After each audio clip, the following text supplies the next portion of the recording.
What up, motherfuckers? Hey, the reboot, you know what I'm saying? So as part of this reboot, we're gonna do a video that we may have done in the past, motherfuckers.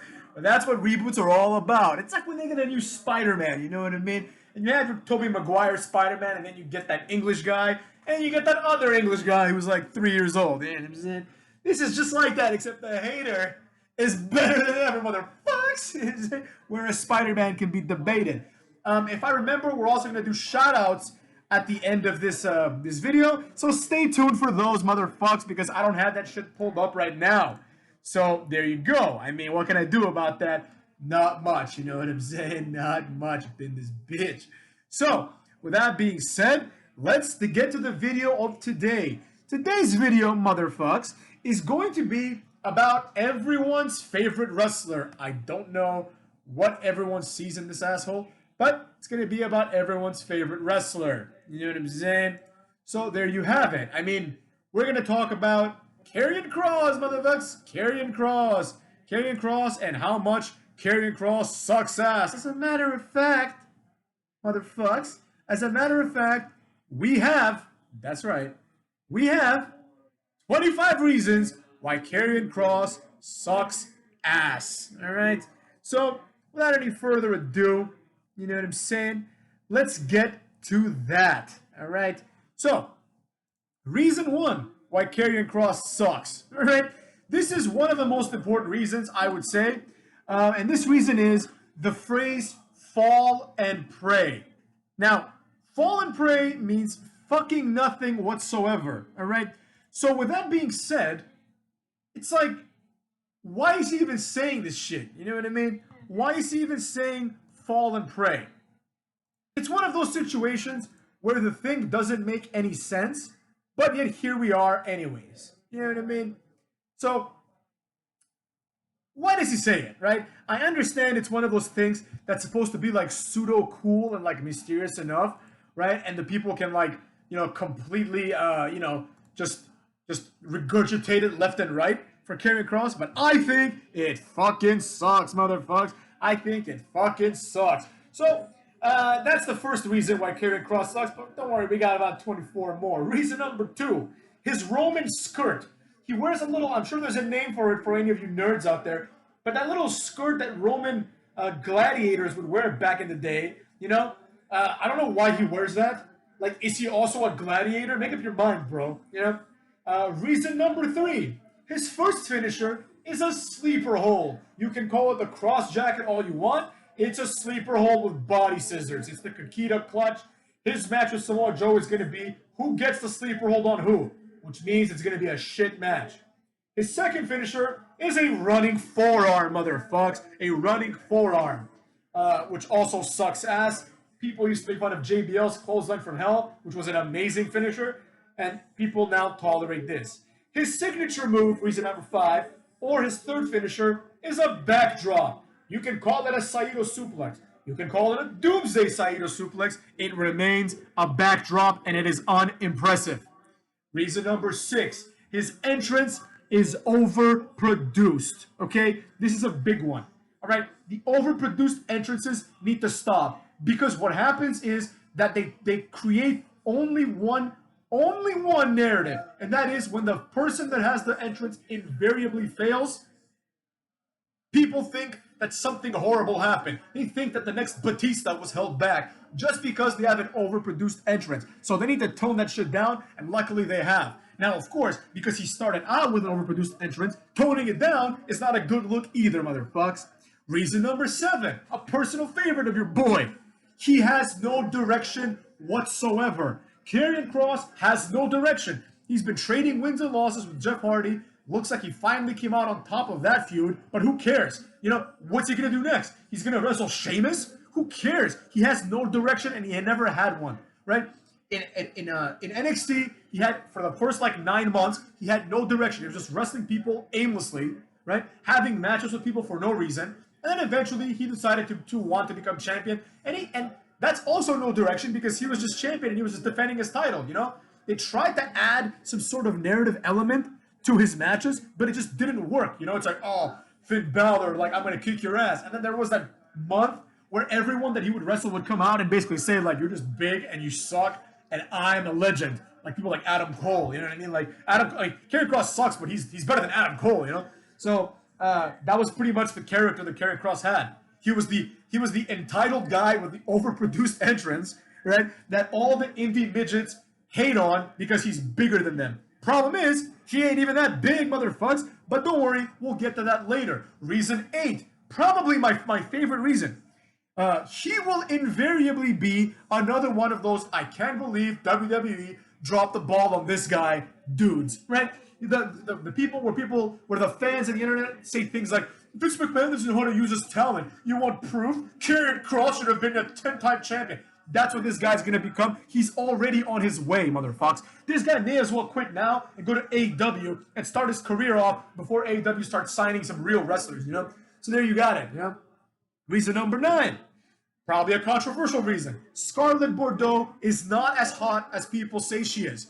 Now, back in the day in ROH, when she was one of the hoopla hotties, she was attractive, you know, because her personality and her demeanor was attractive. She was basically a hot girl acting like a hot girl.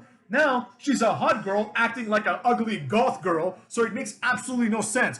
Also, it's never been explained, you know, we'll get to that in a second, because actually it's reason number 10, it looks like. Well, no, it's not really the same thing, but we'll just combine them now since we're here. Reason 10, Scarlett Bordeaux does not fit, and her role has never been outlined at all, which goes in tandem with what I was just saying. She has never been explained in the sense of what is she, right? What is Scarlett Bordeaux to Karrion Kross? We get it. She's his girlfriend or possibly lover, maybe his wife in terms of kayfabe, right? But that's not really clear, you know? That's not really clear at all. And also, why is she weird? Why does no one explain the fact that she's substantially weirder than Karrion Kross? You know, she looks like she should be Alexa Bliss's tag team partner talking to a doll. But instead, she's hanging out with Karrion Kross like Ariel and Kevin Thorne. Back in the day, motherfuckers. Which brings me to reason number 11. What is Karrion Kross? What is this guy? You know, what is his character, right? Saying fallen prey, like we talked about on reason 1, is not sufficient to build a character.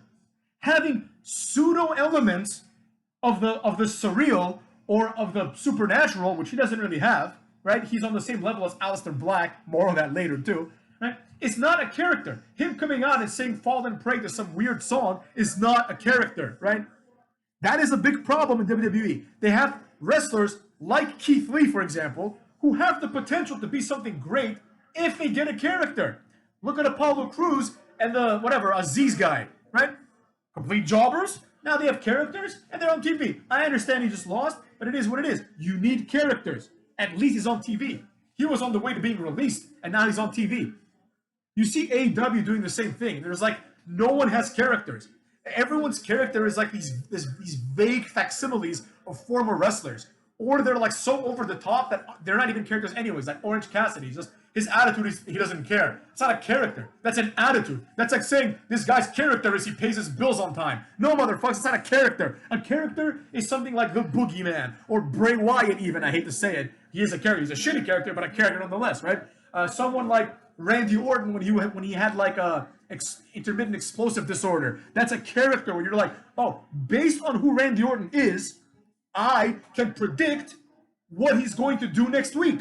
In this case, you can't predict anything about what Karrion Kross is going to do. Same thing with Bray Wyatt. You can't predict who Bray Wyatt's going to go after next. He might go after John Cena because John Cena has a lot of child fans. He might go after Roman Reigns because Roman Reigns once had tea with his own daughter. Like, Bray Wyatt is like, he had no direction whatsoever. Same thing with Karrion Kross, right?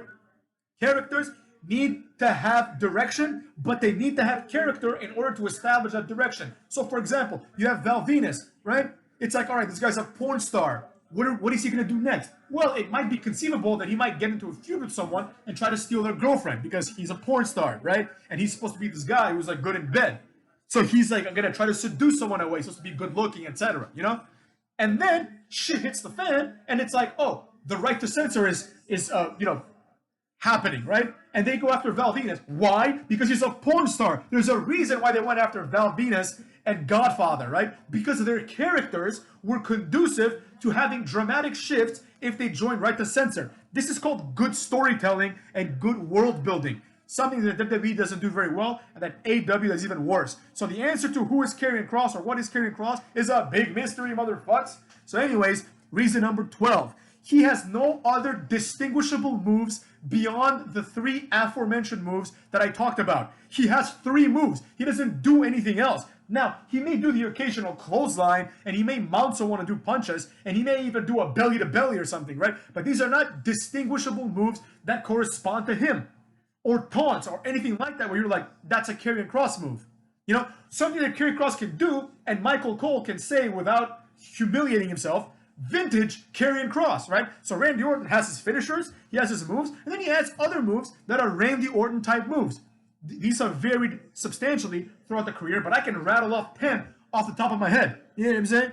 So Karrion Kross has none of those because he sucks. All right, reason number 13. He has one expression, motherfucks. One expression. You can go look at a picture of Karrion Kross, and they're all going to be the same. Every picture will have that one angry expression, like he's angry for no reason. You know, at least explain why he's angry and why he's so violent, right? It's like just make him, just say, have someone be like, oh, this guy escaped from the insane asylum. Just saying something like that would have made Karrion Kross 30 times more interesting. But because he's just a guy that's supposed to be like mysterious and vague, right? Because they don't want to have any actual stars, he comes off as a jobber. Reason 14. He has made nearly 0 impact and is one of the most meaningless NXT champions ever. Now, this is not to be confused with being one of the worst NXT champions ever, which he also is. But it's like Robert Roode's or Bobby Roode's NXT title run. It was meaningless. It served no purpose. No one was put over, including Bobby Roode. Nothing happened as a result. Or Aleister Black's title reign. Nothing happened as a result. He was just champion, and then eventually he wasn't. Or Andrade's championship reign. He was eventually champion, and then he wasn't. Right? He didn't have any impactful moments. He didn't have any meaningful matches. They're trying to fabricate one with Samoa Joe, but it's not going to work because Samoa Joe sucks too. You see what I'm saying? Whereas, for example, you take like a champion like, I hate to say it, but truth is truth, Sami Zayn and Kevin Owens, right? Those were impactful moments. The way that Sami Zayn was built, where he finally became NXT champion, was good. It was good building of the character of the story, only to have it be taken away from him like a week later by Kevin Owens, who debuted by destroying his best friend right after his best friend won the title, cementing Kevin Owens as a heel and cementing him as a big player in NXT and beyond. Furthermore, Kevin Owens then went on and beat John Cena clean while being the NXT champion, whereas Karrion Kross loses to Jeff Hardy. So enough said, motherfucks. That's what I'm trying to say here. Now, reason 15. He is not that big, but people pretend he is Batista. He is not that big, motherfucks. If you compare him to like Dominik Dijakovic, who pretty much is the same character as Karrion Kross, he's just an angry guy that comes out yelling, you know? Like, it's the same exact thing. Dijakovic is way bigger than him. So is the other one, the black guy. I forget which one's Mason, which one's T-Bar. But they're both bigger than Karrion Kross. You know, and nobody's clamoring for them to become champions, right? This guy's not that big. He's not this, like, giant man who people should be afraid of in WWE. Now, NXT people should be terrified of him because he's about a foot taller than everyone else. Like, compared to Adam Cole, he looks like a man, and Adam Cole looks like a child. Compared to Darby Allin, same thing. Even compared to Cody Rhodes. But Cody Rhodes beating up someone like Karrion Kross would not be inconceivable based only on their physiques. Whereas it would be impossible to suggest to me that Karrion Kross would have any chance beating Big Show. He cannot lift Big Show the way that Brock Lesnar and Cena can. He's not strong enough and he's not big enough. So he's not that big, but he gets, which normally would be whatever because he's not tiny, right? But because he gets this boost, people acting like he's the next Batista. He's nothing like him. You know what I'm saying? Like, that's why, this is the reason why he sucks. Reason 16. People pretend that he is charismatic, but he has no personality. I don't want to elaborate much more on this point because the entire 24 other reasons kind of go towards establishing he has no personality. Because if a wrestler had character, if a wrestler had charisma, if a wrestler had good moves, he would have personality. But he lacks all these things. Reason 17. He has been around for like a year or probably more than a year and no one has cared. No one has given a shit about what this guy does next. Right? He was basically in the WrestleMania of NXT spot, like in the main event of that, but it was meaningless. Like, it was so meaningless, in fact, that Finn Balor is out there throwing his name into the hat, trying to become the Universal Champion against Roman Reigns, who's obviously the face of the company. And having programs with John Cena, while Karrion Kross is stuck wrestling Samoa Joe. I mean, it speaks for itself, motherfuckers, and Jeff Hardy, right? So it's like if you made a WWE game right now, like right now, Karrion Kross would be like a 75, and Finn Balor would be like an 89, right? Because even though Karrion Kross beat his ass several times, they're presented as different. Like if Karrion Kross went to SmackDown, Finn Balor would beat him clean. Because Finn Balor is positioned at higher in the card, despite the fact that he lost the feud. That's how shitty Karrion Kross is. Next, reason 18. They took away his entrance because he is on the way to being a jobber. They realized that it's a waste of time and money. More importantly, time. Because if you watch Raw, you realize that the entrances are like 80% of the show. And nobody has time to sit through this guy's entrance. Also, it's not an entrance that converts well to a live audience that is more than 30 people. It does not convert well. People are going to be like, what the fuck am I watching? This is weird shit. You know? So there you go. Reason 19. He is, I hate to say it, he is a Malachi Black ripoff, motherfucks. Basically what happened was WWE signed Aleister Black. He dropped the ball, and they thought, let's try the same exact thing again, but with a guy who's even worse. And they tried it with Karrion Kross. At least Malachi Black, at least now in AEW, he's trying to be the character that he pretends he has. He has like, he wears all black. He has like the eye thing, you know. He's trying to appear creepy while he maybe and hopefully establishes a character for himself. Highly unlikely, but possible. You know, he is a ripoff of Aleister Black. Think about it. The moveset with 3 moves, one of them being a striking move. The overproduced entrance. The unnecessary dark element to his character. And most importantly, the fact that nobody can explain what the fuck either one of them is. Reason number 20. He continues to embarrass himself by saying TikTok at any given opportunity that this asshole can. Every time I see him, he's attacking, like he attacked Jeff Hardy on Raw. Jeff Hardy's like, oh, you attacked me. And he's like, TikTok, Jeff, TikTok. What the fuck does that even mean? You just attacked him. TikTok to what? You just attacked him. You should say TikTok before you attack him to suggest it's a matter of time before he gets attacked. He attacks him, then says TikTok.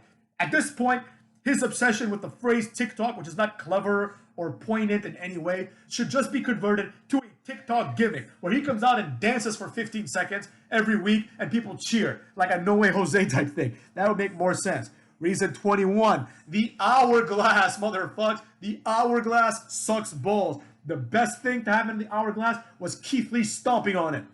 Reason 22, he is boring in the ring. Now, I mentioned his shitty finishers and the fact that he has no other moves, but everything about this guy is boring. The way he looks, the way he emotes, the way he wrestles, the way he sells, everything is boring, right? As Casual Q, my homie, once put it, very recently actually, not once, I said like once put it, like he said it 10 months ago. As he said, he said Karrion Kross has a weak grapple moveset, right? For those of you that have played the old WWE games or even the current ones, right? The grapple moves have different levels of strength, right? The strong grapple moves are harder to do, they do more damage, and you're allowed to choose more complicated moves that are awesome, right? The weak grapples are things like arm drags and sleeper holds. So as Casual Q said, his moveset is a weak grapple moveset. This is a moveset that if someone played this in a video game, you'd be like, I don't want to play this game anymore ever again. You want to see things like I hate to say it, but you want to see things like Ricochet when you play a video game, but you don't want to see that shit in real life, let me tell you. But you do want to see something. You want to see moves that look impactful, you know? So there you got it. Reason number 23. I personally don't like what he represents, which is the settling for mediocrity, right? Like Jericho told us 20 years ago. We are being conditioned to think that mediocrity is awesome.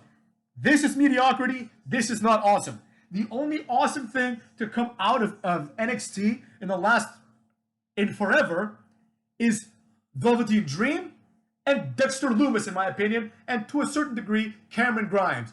What do these 3 guys have in common?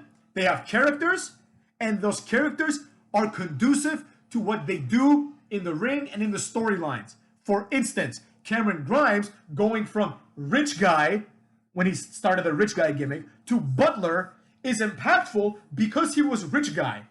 If Aleister Black went from, weirdly dark character with no actual direction to Butler, it'd be like, what the fuck? That makes no sense. Do you see what I'm saying? Like however, Bray Wyatt turned into like, you know, an angel character, I'd be like, okay, that's interesting. It's like, oh, he completely switched gears here, motherfucks. Kind of like when Chavo became Kerwin White, which was great, by the way, motherfucks. Anyone that hates Kerwin White sucks. So anyways, reason number 24. He will end up teaming with Malachi Black, Lance Archer, or Darby Allin on AEW Dark, depending on how the chips fall. Or he'll join Dark Order or some other bullshit like that. This guy is not going to be a star, at least not with this gimmick. And reason number 25, motherfucks. Reason number 25. He is a Kevin Thorne ripoff. Okay? For those of you that don't know, there was a character named Mordecai back in the day, right? In WWE and ECW. No, you know, WWE and SmackDown. There's a character named Mordecai. Mordecai was this guy who dressed in all white.